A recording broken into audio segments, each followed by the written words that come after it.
Salut, j'espère que tu vas bien. Si tu as déjà vu la première partie du licenciement, je te laisse aller dans l'horodatage. Tu as juste à cliquer sur deuxième épisode. Je pense que je vais l'appeler comme ça.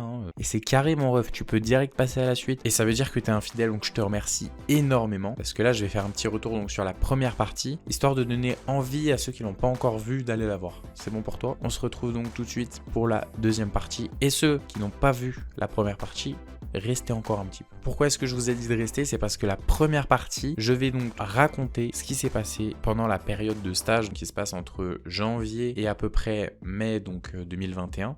Toute la période où j'ai dû chercher un stage, la période où j'ai trouvé mon entreprise, les multiples dialogues, les multiples altercations. Non, en vrai, il s'est passé des petites choses. Je te spoile pas, mais je te laisse donc aller voir ça juste ici.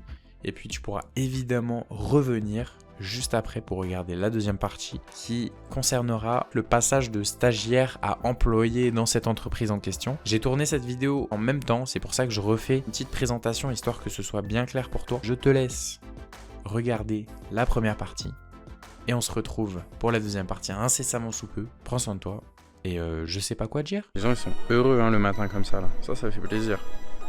En même temps, quand tu vois ce genre de journée là et tu te dis il va faire moins 25 mon gars, t'es obligé de te dire ça. Maintenant on part sur la deuxième partie qui est la dernière partie, la plus intéressante je trouve. Le 28 juin j'ai commencé mon premier jour de taf, de travail, et c'était le début de la descente aux enfers. Là tu vois je le dis en souriant parce que évidemment comme je vous l'ai dit, maintenant c'est loin derrière moi. C'était dur à vivre mais là maintenant ça va très bien. J'ai commencé donc à voir un petit peu le projet sur lequel il allait me mettre. Donc c'était un hall d'entrée, c'est pas le hall d'entrée que tu as l'habitude de voir par contre, le petit hall d'entrée dans un 4,5 ou dans un 5,5. C'était au 40e étage dans un rooftop dans une des plus grandes rues à Montréal. Ouais, genre le 40e étage, c'était un truc de fou. Mec, c'était démentiel le truc. Et les plans, ils étaient déjà avancés et ma mission à moi c'était donc de faire des modifications dessus. Tout était noté, la designer elle avait noté un petit peu à droite à gauche qu'est-ce qui allait pas. Donc moi j'ai commencé à essayer de faire au mieux. Mon but à moi tu vois c'était d'assimiler genre le plus vite possible évidemment tout ça, alors que quand même ils m'ont demandé beaucoup tu vois. Je me suis dit attends, wow, genre moi je vais être là-dessus, je vais dessiner ça.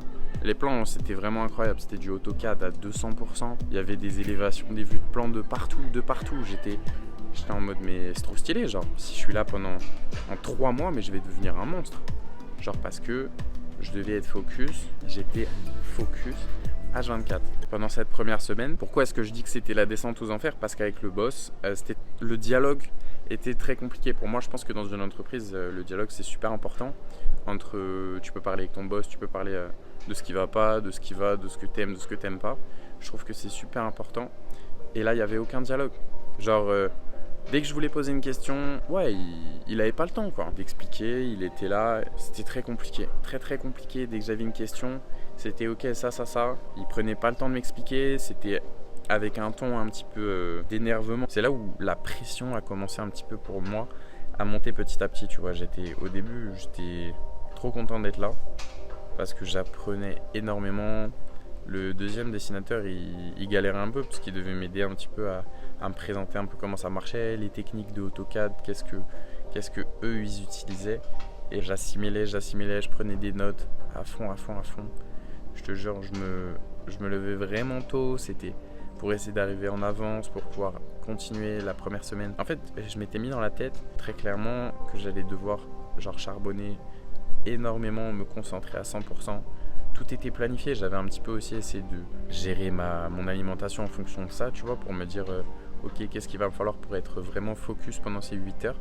Pendant ces 8 heures de dessin, à ce moment-là, il y avait une grosse période de stress parce qu'il venait et la première semaine, ça allait. Il a été plutôt... Voilà, il m'a laissé un petit peu faire ce que je voulais. J'ai quand même énormément travaillé. J'ai fait donc toutes les modifications qu'il m'a demandé. Mais ce qui s'est passé, c'est que je pense que le mardi, juste après que je sois arrivé, on est allé sur le chantier. Et là, moi, je devais soi-disant prendre toutes les mesures du hall d'entrée. Sachant que le dessin, il avait déjà été fait. J'avais pas compris ça, moi. Moi, j'étais juste en mode putain, c'est trop stylé. C'est un truc de fou. Genre, je parle de l'appartement. Et je me suis rendu compte qu'il allait falloir tout refaire parce que si je dois reprendre les mesures du hall d'entrée, de tout le hall, et bah évidemment tout va se décaler, les meubles vont se décaler. Ce qui fait que bah voilà, ça a servi à rien pratiquement. C'est pour ça que je disais que le dialogue là à ce moment-là, il avait mal été établi parce que je pensais qu'il fallait que je prenne quelques mesures, tu vois, pas un truc de fou genre. Donc ça a commencé à l'énerver pas mal le vendredi je crois. Oh là là mon gars, c'était tellement stressant genre le vendredi, je me souviens plus, mais par la suite, c'est la deuxième semaine qui a commencé.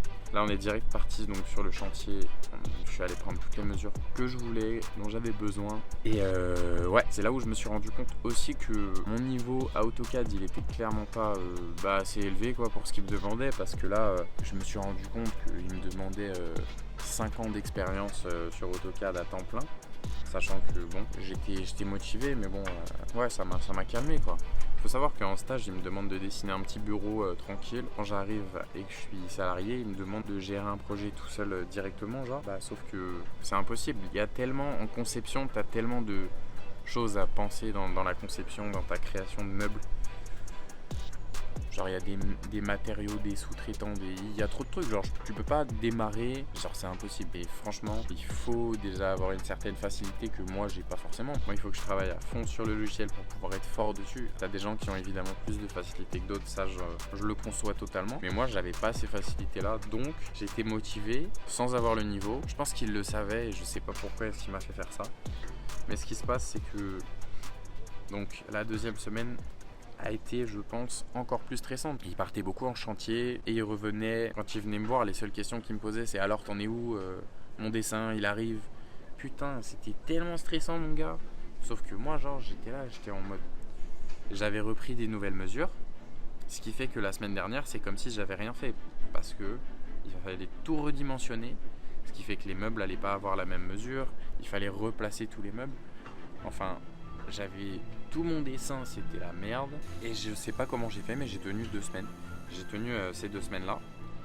Et le jeudi soir, il m'a dit Pierre, j'aimerais te parler. J'avais un pote qui m'a dit c'est normal, tu vas voir que c'est galère, genre. Tu vas devoir travailler à fond, donne-toi à fond. Si tu fais des erreurs, c'est normal. Genre, de toute façon, t'es apprenti et tout. On vient de finir les études, on n'a pas spécialement d'expérience. Donne-toi à fond, ça va finir par payer. En 3 mois, je pense que j'aurais eu le temps de prendre assez de notes et pouvoir commencer à faire quelque chose, tu vois, d'intéressant. C'est sûr que pendant ces 3 mois, je lui pas gagné énormément d'argent, mais il m'aurait fallu 3 mois, tu vois. 3 mois d'essai, ça aurait été fou. Je pense que ça aurait été fou. Ça m'a permis aussi de voir que le dessin, c'est bien, mais t'es vraiment assis sur ta chaise pendant 8 heures d'affilée. Tu bouges très peu, en fait, Et ça m'a manqué un petit peu de pas être en atelier, c'est ça. Donc, en même temps, je suis assez content parce que je sais toujours pas si je préfère faire le dessin à l'atelier. Tout ce que je sais, c'est que j'aime quand même beaucoup bouger. Être en atelier, j'aime bien ça, tu vois. Le dessin, ça demande d'une certaine rigueur. C'est limite si tu prends pas de pause, tu vois, parce que t'es un peu dans ton monde et tu te focuses à 200%. Mais c'est ça, donc le jeudi, j'ai parlé avec lui et très clairement, il m'a dit je t'aime bien, mais je te garde pas. Voilà. Il m'a dit ça parce que il m'a dit j'ai pas mes dessins, ça fait 2 semaines que tu travailles dessus.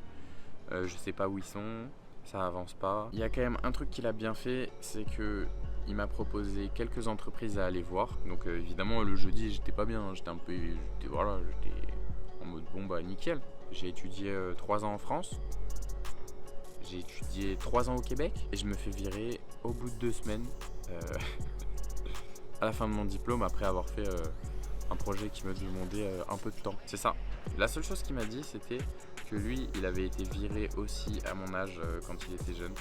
Je sais pas pourquoi il m'a dit ça, je m'en foutais un peu, mais il m'a dit ça. Il m'a trouvé 2 entreprises à aller voir, ou surtout une entreprise qui m'intéressait particulièrement. Et donc, le vendredi, je me suis donné des baffes, j'ai envoyé un message, enfin un mail, CV, je me suis présenté. Et 15 minutes plus tard, j'ai reçu un appel pour avoir un rendez-vous le lundi. Et c'est là où quand même le Québec c'est fou, c'est que le lundi, j'étais embauché mon gars. Le lundi, j'étais embauché dans une autre entreprise. Cette fois, j'ai demandé l'atelier parce que ça me manquait en vrai. Ça me manquait. J'aime beaucoup le dessin aussi. Enfin, tu vois, c'est 2 choses différentes. Moi, je vais faire les 2 très clairement, mais pour le moment, je peux pas tout avoir. Mais j'ai hâte de pouvoir faire les 2. Sur ce, j'espère que tu as aimé la vidéo. N'hésite pas à me dire ce que tu en penses en commentaire. C'était une anecdote de Pierrot chez les Kebs. Prochaine vidéo, incessamment sous peu. N'hésite surtout pas à regarder mes anciennes vidéos, à t'abonner. Je connais la chanson. On se retrouve pour la prochaine vidéo. À plus tard. Bye.